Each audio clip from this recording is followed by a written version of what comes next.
अच्छा 10th class, आप ये बताओ क्या अभी भी लीनियर इक्वेशन में आपको प्रॉब्लम आती है? क्या अभी भी आपको ये पता नहीं चलता कि इस ग्राफ के कितने सॉल्यूशन होंगे? तो इस वीडियो के बाद आपके सारे प्रॉब्लम्स मैं दूर कर दूंगा, बस आप एंड तक वीडियो में मेरे साथ बने रहिएगा। तो स्टार्ट करते हैं इस चैप्टर के बेसिक कॉन्सेप्ट के साथ। सबसे पहला आता है हमारा टाइप्स ऑफ इक्वेशंस किस तरीके से होते हैं। दो लाइन है हमारे पास, वी ऑल नो दैट दो लाइन है।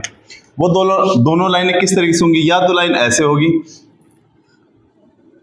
या वो लाइन ऐसे होगी। तीसरी कंडीशन क्या होगी? जब एक लाइन दूसरी लाइन के जस्ट ऊपर हो।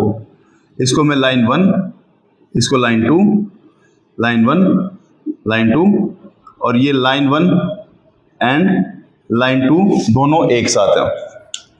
पहले हम इसको सेपरेट कर देते ताकि कंफ्यूजन ना हो। फर्स्ट केस देखो, फर्स्ट केस में समझो ये दोनों लाइनें आपस में एक दूसरे को कितनी बार इंटरसेक्ट कर रही है।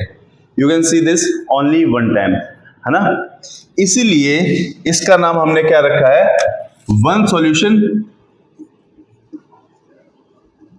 या फिर आप कह सकते हो यूनिक। जो चीज एक होती है उसे यूनिक कहते हैं, वी ऑल नो दैट। इसलिए हम इसका नाम वन सॉल्यूशन या यूनिक सॉल्यूशन भी कहते हैं, रखा है। ठीक है, क्यों रखा है? क्योंकि ये दोनों लाइनें एक दूसरे को सिर्फ एक बार ही इंटरसेक्ट कर रही है। इस कंडीशन में देखो, क्या ये लाइन इसको इंटरसेक्ट कर रही है कहीं पे भी? बिल्कुल नहीं। ये पैरेलल लाइन है और वी ऑल नो दैट कि पैरेलल लाइन आपस में एक दूसरे को इंटरसेक्ट नहीं करती। नहीं करती से ही इसका सॉल्यूशन क्रिएट हुआ। इसका नो सॉल्यूशन होगा। इसका आंसर क्या होगा? No solution. And the reason is क्योंकि ये लाइन एक दूसरे को इंटरसेक्ट कर ही नहीं रही, एक दूसरे को टच कर ही नहीं रही, और जब नहीं कर रही है तो इसका सॉल्यूशन क्या होगा? 10 पास नो। अब इस केस को समझो। उससे पहले इन दो मार्कर्स को देखो। ये मार्कर्स मैंने एक दूसरे के ऊपर रख दिए, तो आप देख सकते हो कि ये मार्कर हर बहुत जगह एक दूसरे को टच कर रहे हैं, है ना। तो मैं इसको लाइन 1 मानता हूं, इसको लाइन 2 मानता हूं। अगर आप क्लोजली देखोगे तो ये दोनों लाइन मार्कर्स जो अभी लाइन की तरह एक्ट कर रही हैं, एक दूसरे को बहुत जगह मैनी टाइम्स टच कर रही हैं। अब मैनी टाइम से इसका हमारा सॉल्यूशन निकला मैनी या फिर इनफाइनाइट सॉल्यूशन। हम इसको क्या कह सकते हैं? मैनी या इनफाइनाइट सॉल्यूशन, क्योंकि ये दोनों जब हम एक दूसरे के ऊपर रख रहे हैं तो बहुत जगह एक दूसरे को टच कर रही है, इसीलिए हम इसका नाम इनफाइनाइट या मैनी सॉल्यूशन रखते हैं। डन। ये तो हो गया ग्राफ बनने के बाद। अब अगर हमारे पास कोई इक्वेशन दे दे और हमसे पूछे कि क्या ये वन सॉल्यूशन है, नो सॉल्यूशन है या मैनी सॉल्यूशन है, तब हम कैसे बताएंगे? इसका एक एग्जांपल लेते हैं। सपोज दैट मैं यहां पे लिखता हूं 5x 2y equal to 10, 9x 11y equal to 15। Suppose that मैंने एक इक्वेशन लिख दिया। नाउ आप इस इक्वेशन को देख के इसमें से बता सकते हो कौन सा होगा? नहीं बता सकते हो। तो इसमें मैथ्स में इसका एक सॉल्यूशन है। आपके पास में देखो, जो पहला होता है ना उसको हम ऐसे लिखते हैं x1 y1, और सॉरी ये हो गया हमारा x a1 b1 और c1 इज इक्वल टू 0, और दूसरा होता है हमारा a2 b2 और c2 इक्वल टू 0। यानी x के साथ जो भी होगा पहली लाइन में उसको हम a1 मानेंगे, y के साथ जो भी होगा विद साइन, अगर ये प्लस का है तो प्लस का लेना, उसे हम b1 मानेंगे, और पहली लाइन में जो कांस्टेंट होगा उसको हम c1 मानते हैं। सेम सेकंड लाइन में, अब सेकंड लाइन में है तो बस उसके नंबर चेंज हो जाएंगे। x के साथ जो भी है उसको हम a2 मानेंगे, y के साथ जो भी है उसे हम b2 मानेंगे, और c जो कांस्टेंट है उसको हम क्या मानेंगे? c2। तो आओ इसका सॉल्यूशन देखते हैं। यहां पर a1 की वैल्यू क्या आ रही है मेरी? a1 की वैल्यू आ रही है 5, क्योंकि x के साथ क्या है 5, और b1 की वैल्यू क्या आ रही है 2, और c की वैल्यू क्या आ रही है 10 ले लेते हैं। दोनों ना c एक साइड में, या दोनों 0 इक्वल टू के उधर होने चाहिए या दोनों इक्वल टू के इधर होने चाहिए। ऐसा कभी नहीं होना चाहिए कि एक c1 इधर है इक्वल टू के और एक राइट साइड में, ठीक है, ऐसा कभी नहीं। मैंने दोनों कांस्टेंट को राइट साइड में रखा इक्वल टू के, तो ये ध्यान रखना। अब हम ऐसे a2 b2 और c2 की वैल्यू निकालते हैं। a2 क्या है? सेकेंड लाइन 9, b2 क्या है? विद साइन लेना है सबका 11, और c2 क्या है हमारा 15, कांस्टेंट क्या हमारा 15। नाउ कीप इन माइंड, बस याद रखना और समझ लो, अगर ये यूनिक सॉल्यूशन है तो a1 upon a2 is not equal to b1 upon b2 आएगा, और इससे आगे आपको चेक करने की जरूरत ही नहीं है, c1 c2 को चेक करने की जरूरत नहीं है।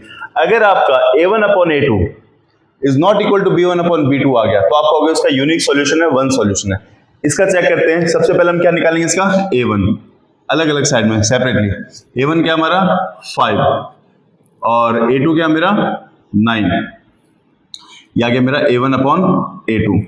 सेम अब मैं यहां निकालूंगा b1 upon b2। b1 upon b2 देख लेते हैं। b1 क्या है मेरा 2 और b2 कितना है 11। Now tell me 10th class, क्या आपको ये दोनों इक्वल लग रहे हैं? क्या 5 अपॉन 9 इक्वल है 2/11 के? नहीं है ना, नहीं है, यानी ये इस कंडीशन को सेटिस्फाई कर रहा है। यानी इसका मतलब क्या हुआ, जब आप इन दोनों इक्वेशन से एक लाइन बनाओगे, एक लीनियर इक्वेशन प्रिपेयर करोगे ग्राफ पे, तो वो लाइन दो एक दूसरे को सिर्फ एक बार ही इंटरसेक्ट करेगी।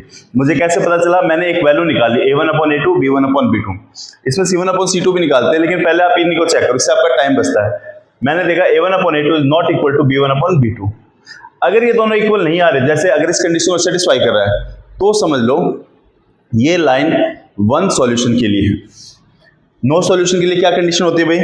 नो सॉल्यूशन के लिए कंडीशन होती है आपकी a1 upon a2 equal to b1 upon b2 but not equal to c1 upon c2। इस कंडीशन को सेटिस्फाई करेगा। मैं एक इक्वेशन ले लेता हूं, इक्वेशन लेता हूं मैं 3x 4y equal to 11, 6x 8y equal to 12। एक इक्वेशन ले ली। अब ऐसे ही सेपरेटली मैं क्या करूंगा, इनकी वैल्यू निकालूंगा। पहले मैं निकालूंगा a1 upon a2, a1 upon a2। x के साथ क्या है 3, तो मेरा a1 हो गया। यहां पे x के साथ क्या 6, इनको कैंसिल कर रहा हूं, क्या आ रहा है 1/2, क्या आ रहा है मेरा 1/2। ठीक है, फिर मैं निकालूंगा b1 अपॉन b2। b1 कितना मेरा 4, b2 कितना मेरा 8, इनको भी कैंसिल कर दो 1/2, ये भी आ गया मेरा 1/2। आप देख रहे हो ये दोनों इक्वल है। अब हम c1 अपॉन c2 निकालेंगे। अगर ये इक्वल आ जाते हैं तब, अगर ये इक्वल नहीं आते तो सीधा डायरेक्ट फर्स्ट केस में चला जाता है वन सॉल्यूशन में। अगर ये इक्वल आ जाते हैं तब आप निकालोगे c1 अपॉन c2, और c1 कितना मेरा 11 और 12, 11 upon 12। Now I can see that कि ये और ये तो इक्वल हैं, लेकिन ये इससे अलग है। तो मैं यहां लिख सकता हूं 1/2 is equal to 1/2 but not equal to 11/12। ये कौन सी कंडीशन को सेटिस्फाई कर रहा है? a1 upon a2 is equal to b1 upon b2 but not equal to c1 upon c2। इसका मतलब क्या हुआ 10th क्लास, कि इसका कोई सॉल्यूशन होगा ही नहीं। यानी जब आप ग्राफ पे इन दो लाइनों को ड्रॉ करोगे तो ये लाइनें एक दूसरे से मिलेंगे नहीं, ये पैरेलल रह जाएंगे किसी फॉर्म में, लेकिन ये लाइन एक दूसरे से मिलेंगे नहीं, एक दूसरे को इंटरसेक्ट कहीं पे भी नहीं करेंगे। Done. Now last condition. Last में क्या होता है हमारा, मैनी सॉल्यूशन के लिए हमारा तीनों इक्वल आ जाते हैं। a1 upon a2 is equal to b1 upon b2 is equal to c1 upon c2। Done, ये तीनों इक्वल आ जाते हैं। इसका एक इक्वेशन लेता हूं मैं, 7x 5y minus 10 equal to 0, 14x 10y minus 20 equal to 0। अब हम क्या करेंगे, वही a1 upon a2 b1 upon b2 और c1 अपॉन c। पहले a1 अपॉन a2 निकालते हैं, अलग सेपरेटली निकालना a1 अपॉन a2। ठीक है, एक है हमारा 7/14, 7/14 ये कैंसिल हो गया, 1/2 आ गया। b1 अपॉन b2 5 अपॉन 10 ये भी कैंसिल हो गया, 1/2 आ गया। आप देख रहे हो c1 upon c2 minus 10 upon minus 20। ये बात समझो 10th क्लास, जैसे मैं स्टार्टिंग से कहता रहा हूं, आपको उसके साइन के साथ लेना। अगर यहाँ 10 के साथ माइनस था तो मैंने माइनस लिया, 20 के साथ माइनस था तो मैंने माइनस लिया। And we all know that कि अगर माइनस माइनस है तो ये कैंसिल हो जाएंगे, 10 1 जा 10, 10 2 जा 20, 1/2। Now we can clearly see that कि ये तीनों ही इक्वल आ रहे हैं, 1/2 1/2 and finally 1/2, they all are equal ना। अगर ये तीनों इक्वल आ जाएंगे तो हम कहेंगे इसके इनफाइनाइट सॉल्यूशन है, मैनी सॉल्यूशन है। क्लास 10, अगर आपको यहां तक ये टॉपिक समझ में आ गया तो आप इस वीडियो को लाइक करो और चैनल को सब्सक्राइब करो। ठीक है, ताकि मैं ऐसी हेल्पफुल वीडियो आपके लिए बना सकूं। नाउ सी, अब हो क्या रहा है, कॉन्सेप्ट पे आते हैं। यहां पे हमने एक चीजों को समझा, यानी अगर मेरे पास एक इक्वेशन आ जाए और उसे देख के मुझे बताना हो क्या ये यूनिक सॉल्यूशन होगा, नो सॉल्यूशन होगा या मैनी सॉल्यूशन होगा, तो उसके लिए मैं इन मेथड्स का यूज करूंगा। इन मेथड्स का यूज करूंगा। इन तीनों में से कोई भी अगर सेटिस्फाई हो रहा है तो हम कह सकते हैं कि वो वन सॉल्यूशन है, नो सॉल्यूशन है या मैनी सॉल्यूशन है। मैं आपको एक इक्वेशन लिखता हूं, उसके बेस पे आप बताना ये क्या होगा। 3x plus 5y minus 20 equal to 0, 6x plus 10y plus 20 equal to 0। आप कमेंट में बताओ कि इसका आंसर क्या होगा, वन सॉल्यूशन, मैनी सॉल्यूशन या फिर नो सॉल्यूशन। कमेंट में मुझे आप इसका आंसर बताओ और फिर हम उसको डिस्कस करेंगे। अगर आप सही बताते इज अ गुड थिंग, नहीं बताते तो हम उसका रीजन भी डिस्कस करेंगे। ठीक है, ये तो हमारे 3.1 के लिए बेसिक चीज होगी। अब इसमें एक और चीज ऐड होती है, कंसिस्टेंट इनकंसिस्टेंट। देखो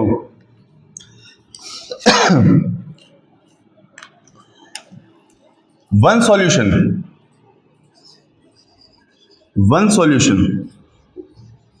और मैनी सॉल्यूशन, यहां इसका मतलब क्या हुआ, जहां पे लाइनें एक दूसरे से मिल रही हैं।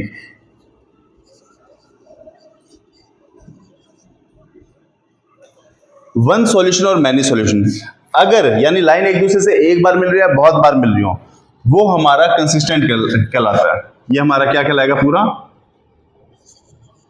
कंसिस्टेंट।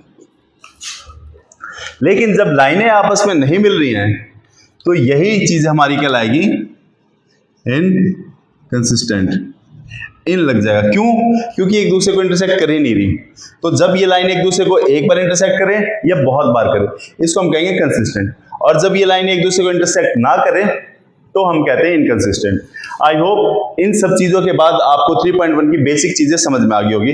अब हम उसको क्वेश्चन से स्टार्ट करते हैं, या एक काम करते हैं, पहले हम ग्राफ बनाना सीख लेते हैं, फिर हम क्वेश्चंस करेंगे, उससे हमारे लिए और इजी हो जाएगा। ठीक है 10th क्लास, अब हम डिस्कस करते हैं ग्राफ कैसे बनता है। हमारे पास दो इक्वेशन है, ठीक है। सबसे पहले मैं इक्वेशन फर्स्ट को लिखता हूं, 2x plus 3y equal to 12। सबसे पहले ध्यान रखना 10th क्लास, सबसे आसान मेथड है ये। सबसे पहले आप एक बॉक्स बना लो ऐसे, यहां x और यहां y, और इसकी दो वैल्यू निकलेगी। कई टीचर कहते हैं 3 वैल्यू निकालो, उससे भी आंसर ठीक आता है। 2 वैल्यू निकालने से भी आंसर ठीक आता है और हमारा टाइम भी बचता है। अगर आप चाहते हो कि आप सेफ साइड खेलो तो आप 3 वैल्यू निकालो, लेकिन ये भी ध्यान रखना 3 वैल्यू में कई बार हमारा टाइम ज्यादा लगता है। तो बेस्ट वे रहेगा अगर आप 2 ही वैल्यू निकालो, उससे भी काम हो जाएगा। Now coming to the solution. Solution क्या है, आपका बस एक सिंपल ट्रिक है आपके लिए। क्या 2 के टेबल में 12 आता है? यस और नो? आता है ना? तो 2 को छोड़ दो, यानी x को छोड़ दो और y को कर दो 0। क्या कहा मैंने?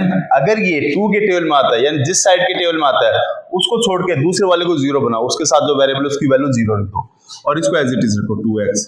3 को 0 से करेंगे 0, 2x इज इक्वल टू 12। यहां 2 मल्टीप्लाई हो रहा है, इधर आते ही डिवाइड, सॉरी 2 को से डिवाइड किया हमने 6, यानी अगर मैं y को 0 रख रहा हूं तो x की वैल्यू क्या आ जाएगी मेरी 6। एक सॉल्यूशन आ गया। दूसरा सॉल्यूशन देखते हैं। मैं इस इक्वेशन को फिर लिख लेता हूं, मैं इसको मिटा देता हूं। मैं इस इक्वेशन को फिर देखता हूं। अब क्या देख रहा हूं मैं, क्या 3 के टेबल में 12 आता है? आता है। तो आप क्या करो, x को 0, यानी कि उसको छोड़ दो, बाकी दूसरे को आप 0 बना दो। क्या रख दो? 0।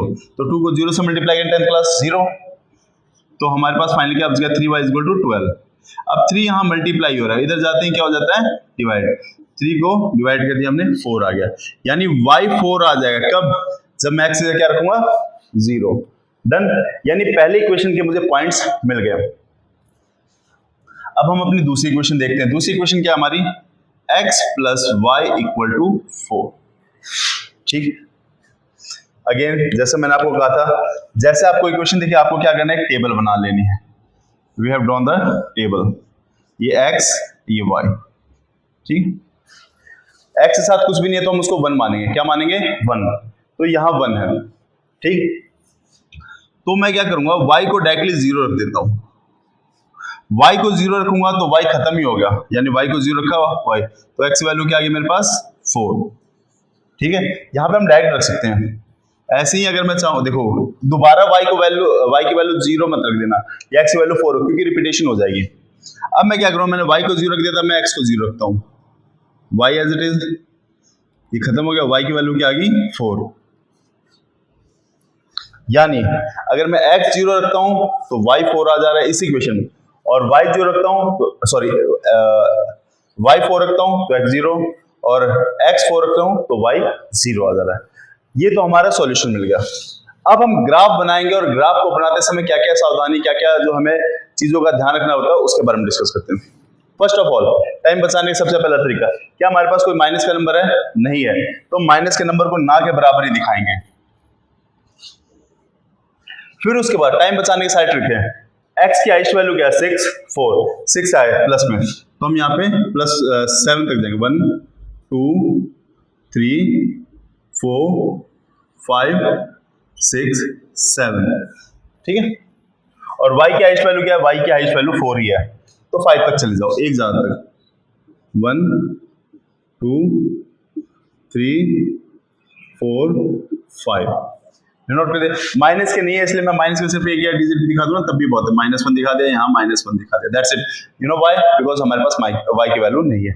अब हमें क्या क्या ध्यान रखना है? सबसे पहले इन दोनों जगह पे तो आपका एरो बनना ही चाहिए, ठीक है।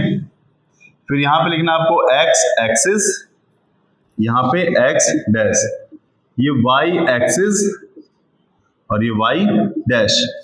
देन नाउ सेकंड कंफ्यूजन क्या होती है? नेक्स्ट कंफ्यूजन बच्चे कहां गलती करते हैं? कोऑर्डिनेट्स लेने में। आपको कोऑर्डिनेट्स हमेशा ऐसे लेने,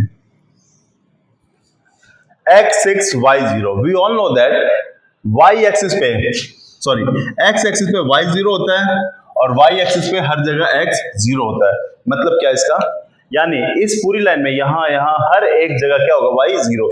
चाहे मैं 1 पे लूं, 1 2 के बीच में लूं, 3 पे लूं, 4 पे लूं, 5 पे लूं, 6 पे लूं, 7 पे लूं, हर जगह y0 होगा। और x एक्सिस y एक्सिस पे हर जगह x हमारा 0 होगा। चाहे मैं यहां लूं, यहां किसी भी पॉइंट पे रखूं, प्लस से लेके माइनस तक, इस लाइन में y एक्सिस में x0 और x एक्सिस में y0। तो पहला पॉइंट क्या हमारा? 6 and 0, तो ये रहा हमारा x6 y0। क्लास 10 कोऑर्डिनेट्स लिखने जरूरी हैं, इससे एग्जामिनर को भी हेल्प मिलती है और आपको ड्रॉ करने में भी लाइन इजी पड़ेगा। दूसरी वैल्यू क्या हो जाएगी हमारी? 0 4, यानी x0। x0 आता है आपके दिमाग में आना चाहिए, y एक्सिस पे बनेगा। अब हमें सिर्फ y की वैल्यू ढूंढनी है, x0 y4। अब इससे मिलते हुए हम एक लाइन निकाल देते हैं। ये लाइन का, अब इस लाइन पर हमें क्या क्या ध्यान रखना है, गलतियों से अवॉइड करना। पहले तो दोनों तरफ एरो बनाओ, ठीक है। उसके बाद आपको ये किस इक्वेशन की लाइन वो लिखो, ये है 2x + 3y = 12। इससे एग्जामिनर को भी पता चल जाएगा, चेकर को भी पता चल जाएगा कि भाई ये लाइन किस इक्वेशन की है, और आपके दिमाग में भी रहेगी ये लाइन हमने किस इक्वेशन की बनाई। अब हम दूसरी इक्वेशन देखते हैं, 4 0 0 4, x4 y0। सीधा दिमाग में क्या हमारे? x4 y0, और दूसरा x0 y4, यही है, यही पॉइंट इसका भी, तो हमें लिखने की जरूरत नहीं। अब इससे मिलती हुई एक लाइन निकालते हैं हम, इधर भी जा रहा है, इधर भी जा रहा है। स्केल से ड्रॉ नहीं कर रहे, उससे थोड़ी सी प्रॉब्लम हो रही है, ठीक। अब अगेन इसकी इक्वेशन का भी लिखना पड़ेगा इस पे नाम। इसकी इक्वेशन क्या हमारे पास? x + y = 4। नाउ अब आप चेक करो, ये दोनों लाइन एक दूसरे को कितनी बार इंटरसेक्ट कर रही है, टच कर रही है, काट रही है? एक बार कर रही है ना। अब हम b1 b2 से भी चेक कर लेते हैं क्या ये सही है या नहीं। वन सॉल्यूशन के लिए मैंने आपको क्या बताया था? If you remember, one solution का था a1/a2 must be not equal to b1/b2, यानी a1/a2 b1/b2 के इक्वल नहीं आना चाहिए, तभी ये वन सॉल्यूशन होगा। और ये ग्राफ हम देख रहे हैं कि वन सॉल्यूशन है, क्योंकि ये दोनों लाइनें एक दूसरे को सिर्फ और सिर्फ एक बार ही टच कर रही है। लेट्स सी, a1 क्या है यहाँ पे? 2, a2 क्या हमारा? 1, ठीक है। तो a1/a2 b1/b2, a1 क्या गया मेरा? 2/1, और b1/b2 क्या आ गया 3/1 and we can clearly see that these two are not equal. These two are not equal. Not equal है इसका मतलब ये इस इक्वेशन को सेटिस्फाई कर रहा है, इसलिए ये इसका वन सॉल्यूशन बना। तो आई होप 10th क्लास आपके पास रियल प्रूफ भी आ गया, एग्जांपल भी आ गया कि हम लाइन कैसे ड्रॉ करते हैं, कैसे ये हमारा जो हर बार सही होगा वन सॉल्यूशन जो अभी हमने मेथड डिस्कस किया था ये कैसे सही होता है। ग्राफ ड्रॉ करना भी आ गया, पॉइंट्स में हम बच्चे क्या क्या गलतियां करते हैं उसका वो मैंने आप लोगों को बता दिया। ड्रॉ क्या करना है, कौन कौन से इंस्ट्रक्शन को फॉलो करना है, किन चीजों को अवॉइड करना है ताकि आपके नंबर ना कटे। ये एरो बनाना, इक्वेशन लिखना, कोऑर्डिनेट्स डिनोट करना, ठीक है 10th क्लास। अब हम अपनी एक्सरसाइज 3.1 की तरफ चलते हैं। Okay 10th class, you can read this question कि एक मैथ क्यूज होता है जिसमें 10th क्लास के बच्चे जाते हैं। टोटल नंबर ऑफ स्टूडेंट्स कितने बॉयज और गर्ल्स को मिला के, यानी बॉयज यहां लिख देता हूं exercise 3.1 boys and girls, total student है हमारे पास 10। इसने एक और बात कही है, इसने ये कहा है जो गर्ल्स हैं number of girls is 4 more than the boys.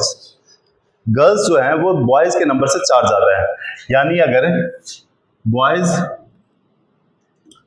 10 है तो गर्ल्स मस्ट बी 14 ज्यादा है।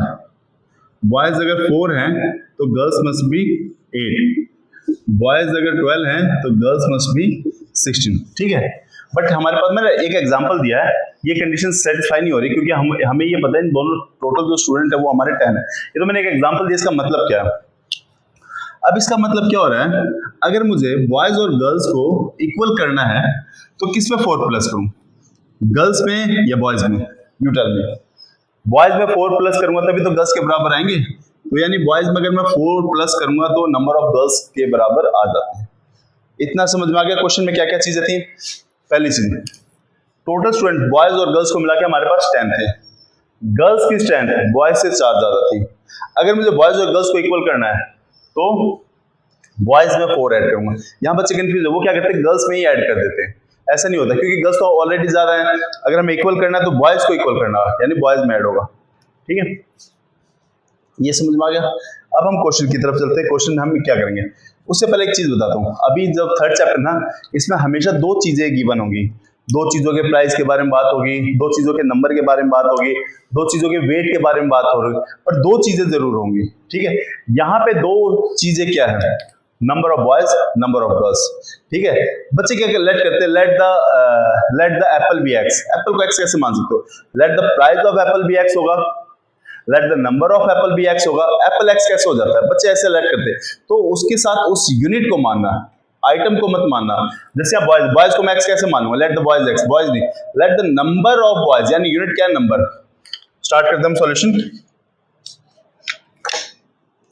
Let the number of boys equal to X, let the number of girls equal to Y, ठीक है। क्योंकि ये 2 वेरिएबल है इसलिए यहाँ पे x और y को मानना पड़ेगा। कुछ क्वेश्चन ऐसे हैं जिसको हम x से भी कंसीडर कर सकते हैं, चैप्टर 4 में हम लोग डिस्कस करेंगे। लेकिन यहाँ पे क्या हो रहा है, यहाँ पे 2 वेरिएबल शो करने, इसलिए एक को x मानोगे, यहाँ नंबर मेंशन करना जरूरी है, ध्यान रखना। ऐसे ही एज वाले क्वेश्चन में प्रेजेंट लिखना जरूरी है, let the present age of x y z whatever the, ठीक है, बॉयज और गर्ल्स। अब हम लिखेंगे अकॉर्डिंग टू क्वेश्चन, हमारे पास क्या क्या चीजें गिवन है अकॉर्डिंग टू क्वेश्चन। क्वेश्चन में गिवन है कि बॉयज और गर्ल्स का नंबर, यानी बॉयज और गर्ल्स टोटल कितने हैं, ये 10 है। ये हमारी फर्स्ट इक्वेशन बन गई, ठीक है। और गर्ल्स जो हैं, गर्ल्स वो बॉयज से 4 ज्यादा है, यानी बॉयज में अगर मैं 4 प्लस कर दूंगा तो वो गर्ल्स के बराबर आ जाएंगे, इजंट इट। ये मेरी सेकंड इक्वेशन बन गई। चलो सॉल्व करते हैं। हम इसको न्यूमेरिकल सॉल्व नहीं करें, हम इसको ग्राफिकली सॉल्व करेंगे, ठीक है। तो फिर वही पहले इक्वेशन लिया मैंने x plus y equal to 10 और यहां पे मैंने एक बॉक्स बना दिया, ठीक है। अब x की जगह 0 रखता हूं तो y क्या आ जाएगा, सीधा सीधा 10, यानी x की जगह 0 रखता हूं तो y क्या आ जाएगा मेरा 10। इसी में अगर y को 0 रखता हूं, ठीक है, तो x इज इक्वल टू 10, यानी y को अगर मैं 0 रखता हूं तो x क्या आ जाएगा 10। इक्वेशन फर्स्ट सॉल्व हो गई, इक्वेशन फर्स्ट सॉल्व हो गई। सेकंड इक्वेशन क्या है, x plus 4 is equal to y. सबसे पहले हम बॉक्स बनाएंगे, यहां बॉक्स बना लेते हैं। ये रहा बॉक्स हमारा, x और y, ठीक है। चलो एक चीज देखते हैं, अगर मैं x की जगह 1 रखता हूं, x की जगह 1 रख देता हूं, तो y कितना आ गया मेरा 5, ठीक है, y 5 आ गया। और अगर मैं x की जगह 2 रखता हूं, 2, तो 4 प्लस 2 इज 6, y कितना आ गया 6। मेरे पास कोऑर्डिनेट्स आ चुके हैं 10th क्लास। अब तो मुझे सिर्फ ग्राफ बनाना है। चलो स्टार्ट करते हैं ग्राफ बनाना। मैं काम करता हूं, मैं यहाँ स्क्रीन पे ना आपको ये ग्राफ दे देता हूं, ठीक है। आप कोऑर्डिनेट्स देखना ये किस एक्सिस को चेक कर रहे हैं, मतलब कि इंटरसेक्ट कर रहे हैं। फिर भी मैं आपको यहाँ पे बना के दिखा देता हूँ। रूल वही रहेगा बेटा, x की हाईएस्ट वैल्यू देखो, x की हाईएस्ट वैल्यू क्या गई है 10, तो हम 10 तक नंबर ड्रॉ करेंगे, 1 2 3 4 5, y भी 10 क्या होगा फिर तो, हाँ, यानी ग्राफ थोड़ा सा बड़ा बनेगा। 5 6 7 8 9 10, x axis, x dash, y, इसको मिटा देता हूँ, यहां तक लाइन ले लेते हैं, y एक्सिस, y डैश, ठीक है। 10th class. अब y की हाईएस्ट वैल्यू भी 10 गई है, यहाँ पे y की 5 6 से हाईएस्ट 10 है, तो 10 तक लेते हैं, 1 2 3 4 5 6 7 8 9 10, ठीक है। अच्छा, जरूरी नहीं कि मैंने जो ये कोऑर्डिनेट्स लिए हैं इन्हीं से आपका ग्राफ बनेगा। आप कोऑर्डिनेट्स कुछ भी लो, वैल्यूज कुछ भी लो, बस ये इक्वेशन को सेटिस्फाई करेगा, और कोई भी वैल्यू लोगे इक्वेशन सेटिस्फाई होगा तो आंसर सेम आएगा। And we all know that कि या ये एक लीनियर इक्वेशन तो एक लाइन पे ही बनेगी। पहले हम वैल्यू लेते हैं, x0 y10, अभी बताया था x0 y एक्सिस पे होता है, तो ये रहा हमारा फर्स्ट x0 y10। दूसरा क्या x10, ये रहा x10 y0। इन दोनों पॉइंट से मिलते हुए मैं एक लाइन खींचता हूं, ठीक है 10th क्लास। और जैसे मैंने बताया था इक्वेशन जरूर लिखनी है, x plus y equal to 10, तो यहां मैं लिख रहा हूं x plus y equal to 10। दूसरी इक्वेशन क्या है मेरे पास, दूसरी इक्वेशन है मेरे पास ये वाली, x plus y equal to 4, और ये रहा graph x1 y5, x1 y plus 5, तो ऊपर की तरफ यहां x1 y5। और दूसरी इक्वेशन क्या है, x2 y6, x2 y6, यानी यहां पे x2 y6। अब मैं इन दोनों से मिलती अगर एक लाइन को ड्रॉ करूं, वो कुछ ऐसे जाएगा, ठीक है। मैं अभी एक इमेज जो मैंने लगाई है मैं अभी लगा दूंगा, उसमें आप देखोगे कि सेम ग्राफ बन रहा है, कोऑर्डिनेट्स में भी अलग हों लेकिन पॉइंट वही आएंगे। अब अगर आप ध्यान से देखो ना, तो ये x की वैल्यू 3 को डिनोट कर रहा है और y की वैल्यू 7 को डिनोट कर रहा है। अगर आप देखोगे, आप इस ग्राफ में भी देखना, x की वैल्यू किसको डिनोट कर रही है, 3 को, और y की वैल्यू 7 को। x क्या था हमारा, x था हमारा बॉयज, y क्या था हमारा, y था हमारा गर्ल्स। यही माना, देख लो, बॉयज को मैंने x माना है, गर्ल्स को y माना है। तो बॉयज के नंबर को क्या शो कर रहा है, बॉयज का नंबर कर रहा है 3, और गर्ल्स के नंबर को क्या शो किया जा रहा है 7। अब आप देखो, क्या ये इस इक्वेशन को सेटिस्फाई कर रही है, बिल्कुल कर रही है। इन दोनों को ऐड करके देखना कितना आ रहा है, 10 आ रहा है ना, इन दोनों को ऐड करेंगे तो 10 आ रहा है। जैसे क्वेश्चन था कि टोटल स्टूडेंट 10 थे, तो बॉयज गए थे 3 और गर्ल्स गई थी 7, और गर्ल्स के नंबर बॉयज से 4 ज्यादा, देख लो 3 प्लस 4 इक्वल टू 7 है ना, 4 ज्यादा। तो इस तरीके से ग्राफिकली हमने इस इक्वेशन को सॉल्व किया है, ठीक है 10th क्लास। तो अगर आप लोग यहां तक आ गए हो, आपको ये क्वेश्चन समझ में आ गया है, तो इस वीडियो को लाइक कर दो और चैनल को सब्सक्राइब कर दो, ठीक है, ताकि मैं आप लोग के लिए ऐसी वीडियोस और बनाता रहूं। ना 10th क्लास होता क्या, बच्चे ना घबरा कर कई बार कुछ क्वेश्चंस में ना गलत वैल्यू लेते हैं, घबरा जाते हैं या फिर ये। तो अगर आपको समझ नहीं आता, आप एक बार दो बार दोबारा से देखो, ताकि आपके हर एक पॉइंट्स को क्लियर हो। फिर भी कोई ऐसा पॉइंट्स होता है जो मेरे से मिस हो जाता है या मैं भूल जाता हूं या फिर आप लोगों को समझ नहीं आता, तो आप कमेंट्स करो ताकि मैं उसको समझा सकूं। तो अब आप कमेंट में बताओ क्या ये इक्वेशन आपको समझ में आ गई, क्या ये ग्राफ समझ में आ गया। अगर आ गया है तो आप ग्राफ में मुझे कमेंट में मुझे बताओ ये समझ में आ गया। ठीक है, नेक्स्ट पार्ट देखते हैं। ठीक है, 10th क्लास सेकंड क्वेश्चन देखते हैं। सेकंड क्वेश्चन में अगर आप पढ़ोगे ध्यान से तो क्या लिखा है, 5 पेंसिल और 7 पेन का कॉस्ट आ रहा है 50 रुपीज। ठीक है, और 7 पेंसिल प्लस 5 पेन का कॉस्ट आ रहा है 46 rupees. You can read the question, कि cost of 7 pencil and 5 pencil and 7 pen is 50 and the cost of 7 pencil and 5 pen is 46. Now जैसे मैंने आपको इससे पहले वाले क्वेश्चन में समझाया था, हमेशा 2 वेरिएबल्स हमारे पास मिसिंग होंगे, मतलब गिवन होंगे, जिसको हमें फाइंड करना है। अब यहाँ पे किन 2 आइटम के बारे में बात हो रही है, इससे पहले वाले में बॉयज और गर्ल्स की बात हो रही थी। ठीक, कोई भी ऑब्जेक्ट होता है, यहाँ पे पेन और पेंसिल के बारे में बात हो रही है। अब आप पेन को डायरेक्ट एक्स सेलेक्ट नहीं कर सकते, जैसे मैंने कहा था बॉयज को आप एक्स नहीं कर सकते, क्योंकि उसके देखो वो क्या होता है, वो तो हमारे पास गिवन है, हमें उसके या तो प्राइस को, उसके नंबर्स को, उसके वेट को, समथिंग उससे रिलेटेड यूनिट को हम एक्स सेलेक्ट करते हैं। यहां पे कॉस्ट की बात हो रही है, तो मैं let the cost of 1 pencil को मान लूंगा rupees x, let the cost of 1 pen को मान लूंगा रुपीज वाई।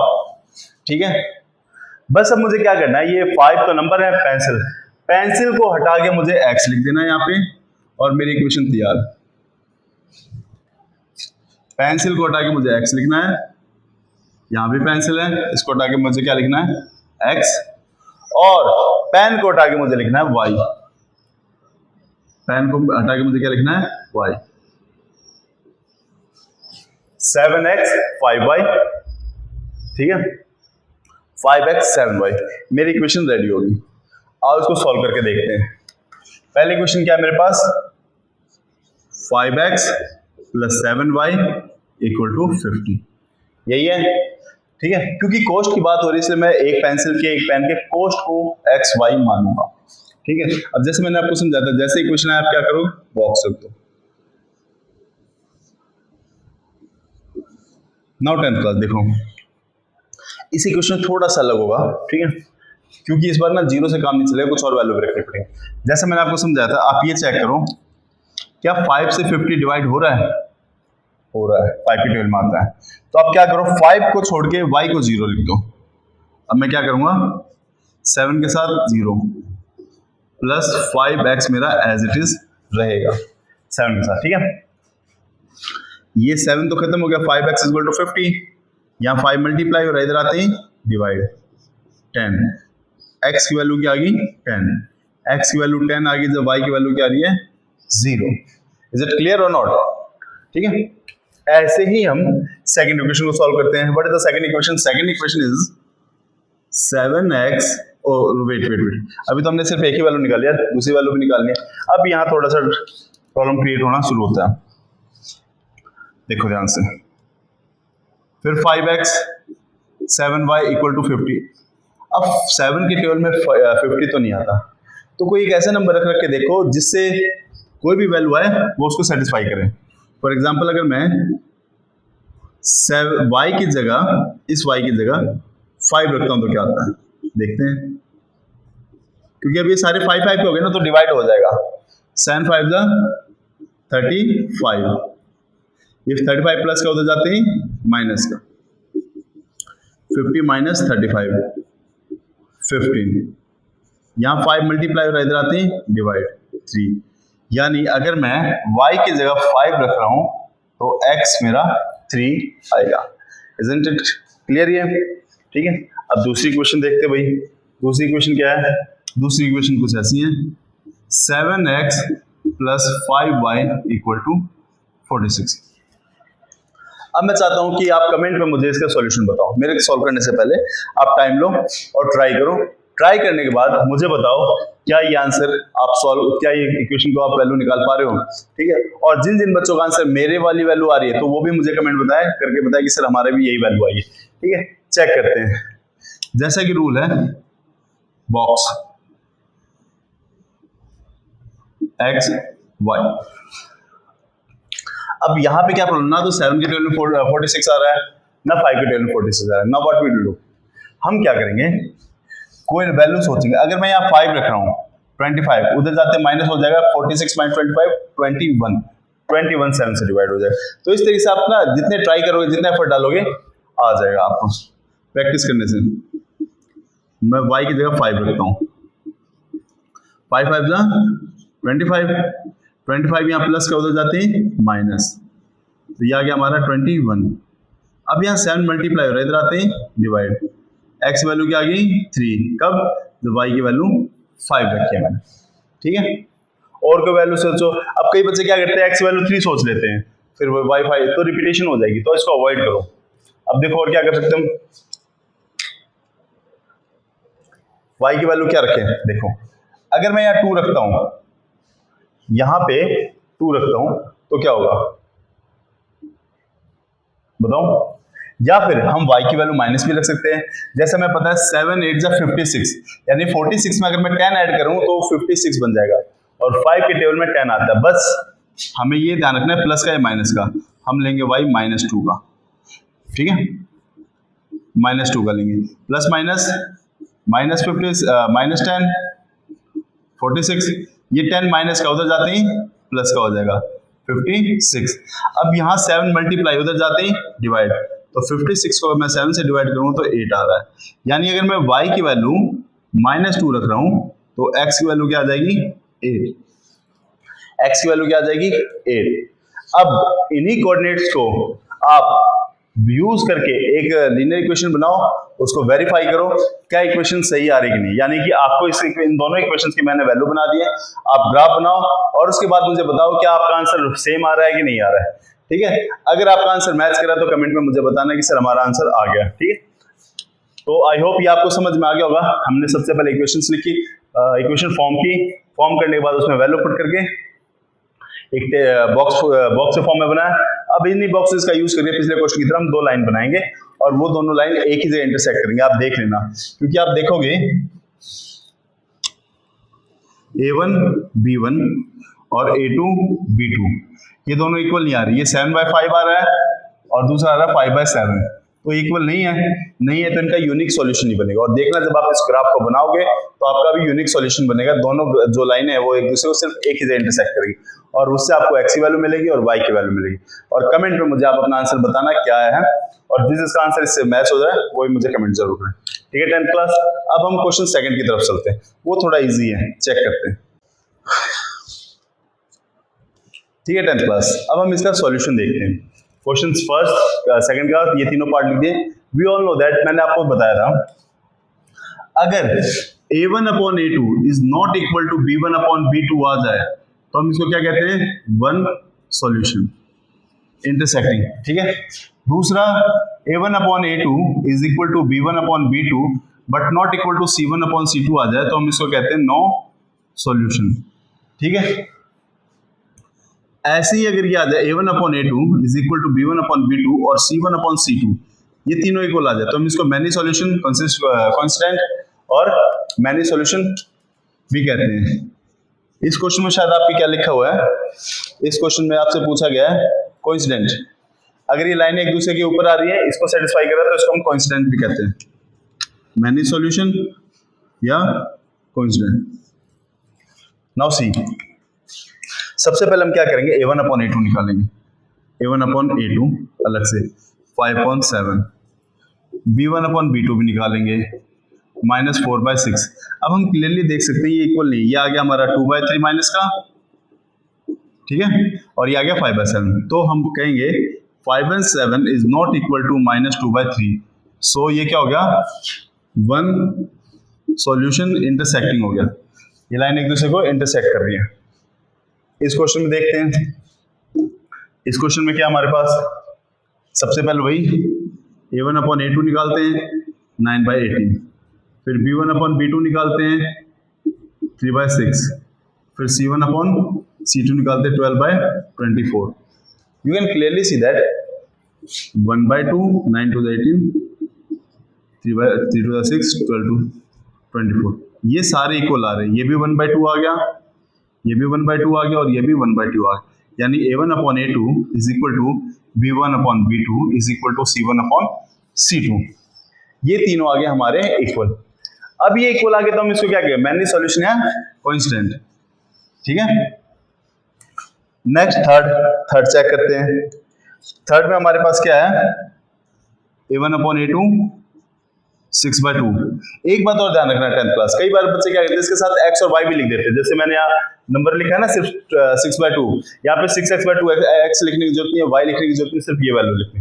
ठीक है, फिर b1/b2 which is -3/-1, c1/c2 which is 10/9।